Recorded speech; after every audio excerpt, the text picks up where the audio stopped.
We did have a fourth series that was at Phoenix this weekend, wrapping up their season, the ARCA Menards Series West, and we have a special guest with us tonight as well, the 2024 Series Rookie of the Year, Eric Johnson Jr. out of La Center, Washington, just north of Portland International Raceway. Joe had an opportunity to chat with him during the pre-race and post-race activities when the West Series visited Portland this year, and he joins us now. Eric, thank you so much for joining us. First of all, congratulations on winning Rookie of the Year. And take us through your race weekend at Phoenix about a little more than 72 hours ago here. Yeah, no, I appreciate it. Obviously, pretty fresh off the airplane here as we just got back from Phoenix, and man, what an experience. I spent a lot of the weekend just playing fan. That's where the background I really came from.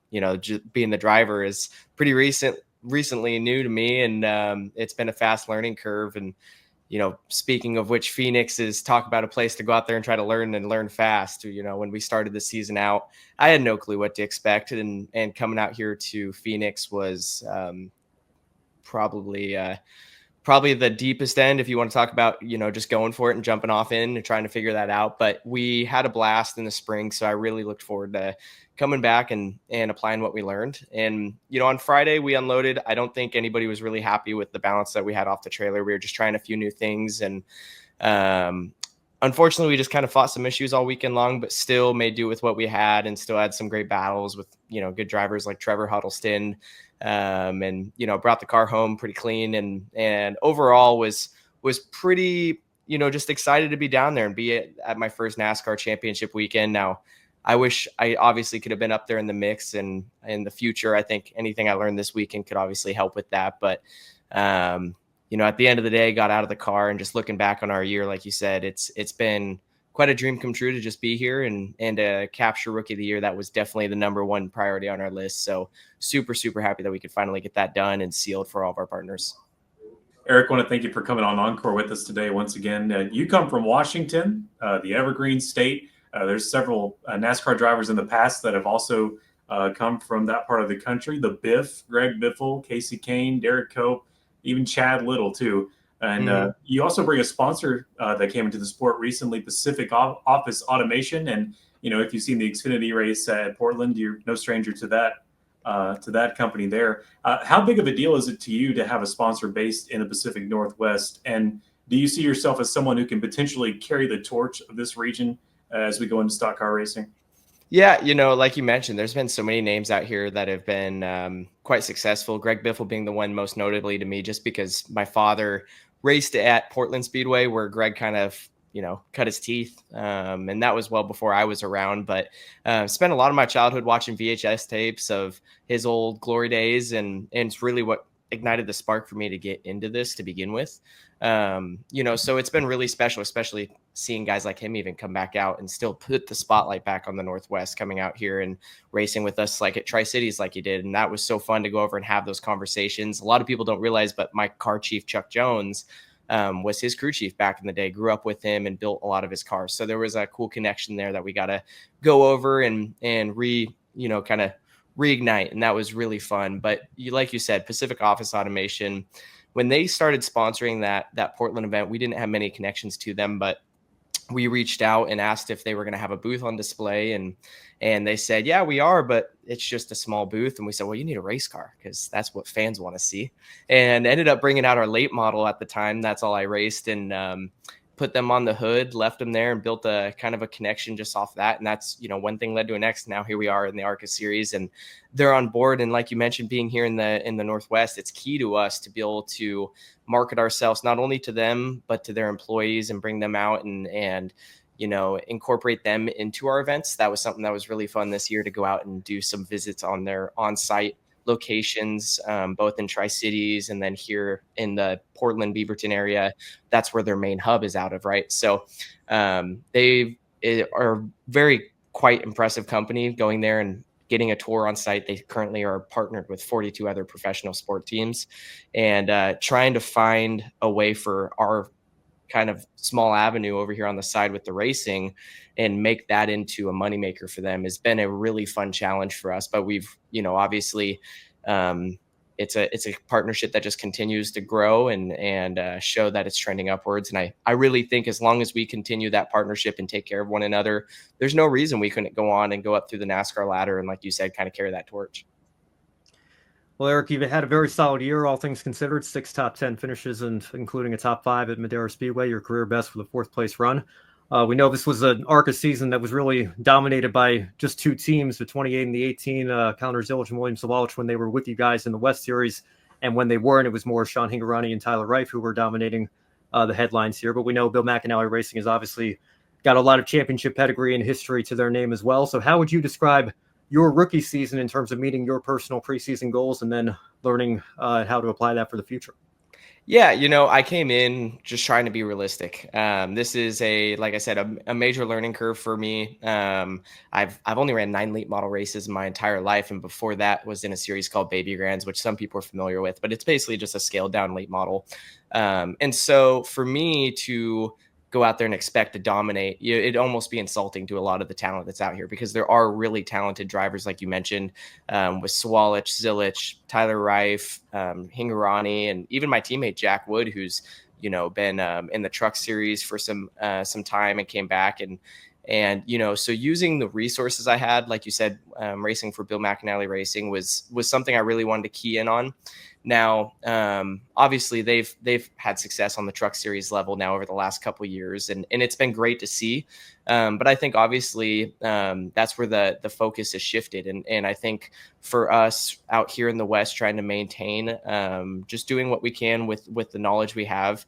It's a pretty tight knit group out here, and so trying to just build that chemistry that you can't replace. I think that's something that goes unsaid a lot, is the importance of the chemistry. So it's been really fun. When we came in, we set our goals to, obviously we wanted to get rookie of the year, which we were able to do, and come out just gradual. We wanted to finish the race at Phoenix and lead, on the lead lap. We wanted to come out to these road courses and establish ourselves as a respectful driver. And, starting at the back of Sonoma after a mechanical issue, going from 32nd, I think, to 7th, that was a big moment for my confidence, just as a rookie, with some of the big names that ran with us that weekend, to on the big stage go out and prove that we were, capable of being out there in the hunt of a win. And I would be lying if I said we didn't have higher hopes towards the second half of the season to come out and have more top 5s and be competing for wins. But at the end of the day, I think we just dealt with a lot of issues we didn't see coming. And I don't think a lot of people really could have done anything about, between, losing 3 motors, a couple transmissions, and whatever other mechanical issues we did run into this season. We just had to be quick on our feet. And besides that, this was my first time at a lot of these racetracks. So trying to lean on people like Jack, who's had some experience out here in the West Coast prior, was a really key resource for me and our team this season. Eric, one thing, I'm from the Nashville area. One thing we have a lot around here is singer-songwriters. Mm-hmm. Well, in the motorsports world, what's hard to come by is not only racers, but those who actually work on their cars as well. You're one of those exceptions to the rule, and you've got quite an impressive resume there of, building your own car there in your shop. What's that been like? No, I appreciate that, really. When I got into this, it was strictly for the focus of driving. And when I got my first car, even my parents were kind enough to, obviously at the time I was pretty young, help me out and get a starter car. And we rode it in the garage. And the first thing my dad said is, "All right, you take it from here. This is about as far as we go as far as helping you." And so at the time, I only knew what the steering wheel and pedals were, and I had to figure the rest out. And thankfully, along the way, I've had a lot of mentors. Just the first ones that come to mind: Sean Jones up here at the South Sound Speedway area out of Rochester, Washington.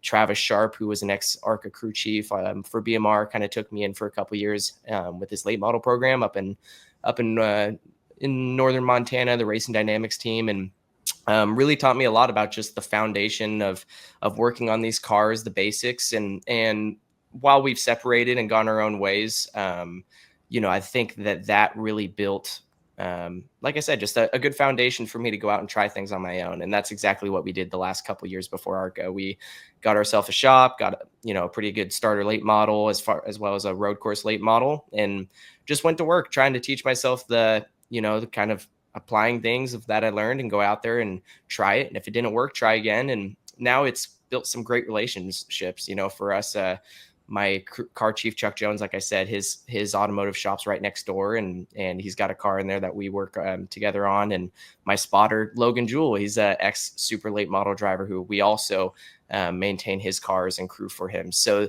I think it's really important to educate yourself on that side now that I've gone through it. And I try to tell other drivers the same thing, whether you enjoy it or not. It's important to put yourself through that. And when we came to racing with BMR, the first thing that came to mind, about racing for that team, it felt like home because I was a crew member there for so long, and working with those crew guys, that was what made it not scary as a rookie.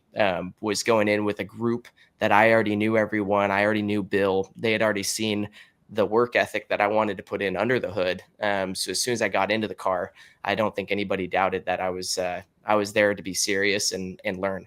Well, one more follow-up question, just with your rookie season down. Do you believe the ARCA platform is doing an adequate job providing drivers like yourself the resources that you need to move up the NASCAR ladder system? Yeah, I think you've seen a lot more focus on it over the last couple of years. It was really down in car count for a couple of years, and Chris Wright, one of the ARCA directors out here, I guess the director of ARCA, he's done a fantastic job growing this series and trying to make it as fair and really wallet friendly as he could. Now, I think it is still definitely an expensive way to go racing, but for people that are trying to go out, like myself, with the passion of being in NASCAR, I certainly feel like it's done a good job at teaching me really not only the on track specifics, but the off track work that needs to be done as well. Like I said, these partners that we're working with, it is a full business to be even an ARCA series driver, at least in my opinion. I mean, not only are you spending time doing the social media work and the marketing and working on those business relationships, but also, your own travel, coordinator, and you're working with so many different people, you're managing people. Not only do you have to focus on being in the car, but all the work that comes up to that, both in the gym and on the simulator. And you see manufacturers jumping in, helping more with that. I think, Toyota and Chevrolet have really helped a lot of guys out here in the past in the West. First one comes to mind is Jesse Love, who came through the BMR ranks, now has gone through the Toyota program, jumped ship, and is in the Chevrolet program. It shows you what this series can do. And I think you continue to see that success from people like Swalich, like Zilich. I mean, this platform is what gave those guys their name. Ty Gibbs came through even, and dominated for so long. It's certainly possible. Now, obviously, I think funding plays a big role in that, but it gives you all the necessary tools to go out and find these larger partners like we've done and market yourself on at least a coastal scale, if not national scale, which has been, a big learning experience for somebody as young as myself. Yeah, when again, you mentioned Swalich and Zilich as well. They'll be moving up to the Xfinity Series full time. So I think those are two perfect examples, and we'll be anxious to see what they can do in that series next year. Of course, you ran the number 19 car for BMR in the West Series this year, like you mentioned. The number 19 truck, on the other hand, for McAnally Hilgeman Racing, MHR. Of course, they had a historically good season with Christian Eckes. They came up just short of the championship, of course, with this playoff format. But I've always been curious, what is the relationship between MHR and BMR? Does Hilgeman have any say in what goes on with the West Series program? And then is Bill's Truck Series team has really emerged the last couple of seasons very strongly with Eckes. Is that kind of a distraction for you guys on the West side, or is it more the opposite? Does it provide you with even more resources for your West Series program? I think it can go either way. As Bill, he's a businessman, and obviously his passion is to, provide his drivers with the best platforms he can to go out and find success. And he's done that out here and proven in the West Series. He could do it for a long time. But now with the jump to trucks, I think his focus has to be there because it is such a big jump. I think it's underestimated how big that leap can be. And he's done a fantastic job with his partners. Obviously you've seen Napa really pull through on that end. And with the team out there, that's the biggest issue, I think, is the distance, them being based in North Carolina and us out here in the West, out of Sacramento. Your personnel is and the manpower is the biggest difference out here. Just a few guys working in the shop versus back there. It's a much larger scale, and you have much more manufacturing support, but at the same time, they're a phone call away. So there's definitely things that have been translated over, And I think as these ARCA cars continue to develop, following the pathway of these old Cup cars with new bodies and new suspension being allowed, I think the technology has to follow, obviously, and you know, that is something we've worked hard on, is developing new baselines, and even Jack's crew chief coming from the truck side has been a big role in that, helping us out. So, you know, I think it can go both ways as a distraction and a resource, but really at the end of the day, I'm just happy to see Bill and his team expanding and finding success. You know, it's something I'm proud to say I was a part of. All right. It looks like we may have lost Brandon here temporarily, so I'll take the next question then. Of course, we're still waiting for the full release of the 2025 ARCA West schedule. We know a couple of dates. Phoenix will, of course, host a combination race with the main ARCA Menards series again, and then Portland's date shifts around a little bit. We move to the end of August there for the Xfinity series. We're assuming ARCA West will be there once again. So what are some of your early goals for 2025, and do you have anything set in stone yet for next season that you're ready to announce?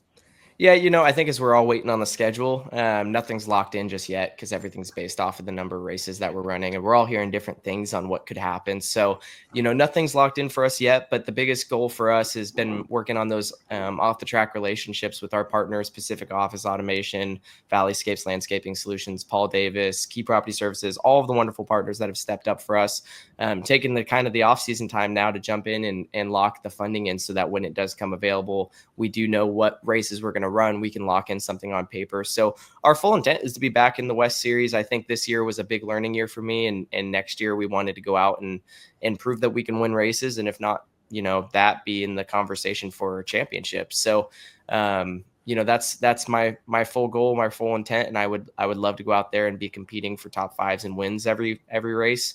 So that's what we're going to work hard to do. All right. Well, Eric, thank you so much again for taking the time out of your evening to join us on the Grid Encore show. And last question for you: are there any sponsors or partners that you'd like to thank that helped you make this 2024 season a success for you? Yeah, you know, I appreciate it. The first things that comes to mind is my parents, right? They've been there the whole time. So both my mom and dad, and for supporting me all the way through, and our partners that have stepped up. You know, Pacific Office Automation, like you said, is just made this big leap that we've done a possibility. Without them, we'd never be here. And Key Property Services being there all the way, Valleyscapes Landscaping, one of our first partners ever, that from the baby grand all the way up to now. It's just so cool to have them there. Paul Davis, Chuck Jones Automotive, Kindness 911, Product 41 for keeping me safe every time I'm out on track. It's just, the list is endless. So I just want to thank everybody from the bottom of my heart, because really I'm just a kid out here living my dream, trying to fake it till I make it.